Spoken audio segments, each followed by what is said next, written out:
오늘의 조선일보 사설은 이 대표 부인 김혜경 씨 비서들에 대한 민주당의 이상한 공천입니다. 민주당이 지난 대선 당시 이재명 후보 안에 김혜경 씨를 배우자실 부실장이란 직함으로 보좌한 권향엽 전 청와대 균형인사비서관을 전남 순천 광양 곡성 구례을에 공천했습니다. 이 지역 현역 의원은 권 씨보다 지지율이 2배 이상 높았습니다. 그런데 민주당은 이 지역구를 여성 전략특구로 지정해 현역 의원을 컷오프시킨 뒤 권 씨를 공천했습니다. 민주당이 이번 총선에서 여성 전략특구를 지정한 것은 이곳이 유일합니다. 권 씨에 대해서는 민주당 최고위원 회의에서도 반대 의견이 나왔다고 합니다. 그런데도 권 씨 공천을 밀어붙였습니다. 심지어 이 대표의 극성 지지층인 개딸들의 인터넷 게시판에서도 문제가 있다는 지적이 나오고 있습니다. 이에 앞서 지난 대선에서 배우자 실장으로 김 씨를 수행한 이해식 의원은 지난달 서울 강동을에 단수 공천됐습니다.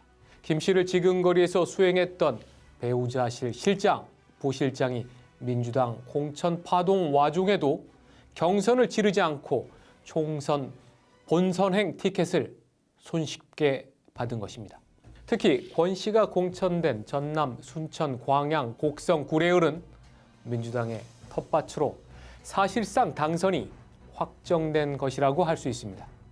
김혜경 씨는 지난 대선 경선 과정에서 경기도청 법인카드로 민주당 관계자 등에게 식사를 제공한 혐의로 재판을 받고 있습니다.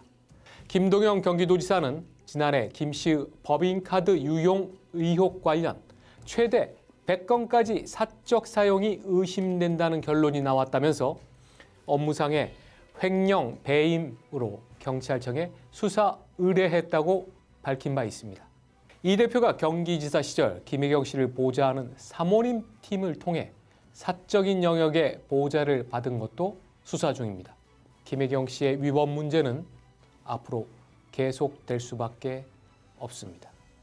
결국 대선 당시 쟁점이 됐거나 아직 알려지지 않은 김혜경 씨의 문제를 잘 알고 있으면서 관련 대책을 논의했던 주변 인물들을 배려해 입막음한 것이 김 씨 비서들 공천의 숨은 뜻이라는 생각을 할 수밖에 없습니다.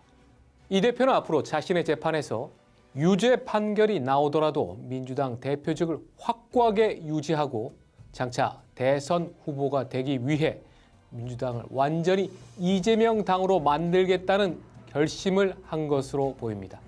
총선 후 자신에게 도전할 수 있는 정치인들을 철저하게 배제하고 있습니다.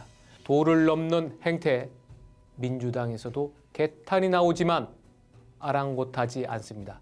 이제는 자신의 아내 비서들까지 사실상 국회의원이 된 것과 다름없는 공천을 주고 있습니다.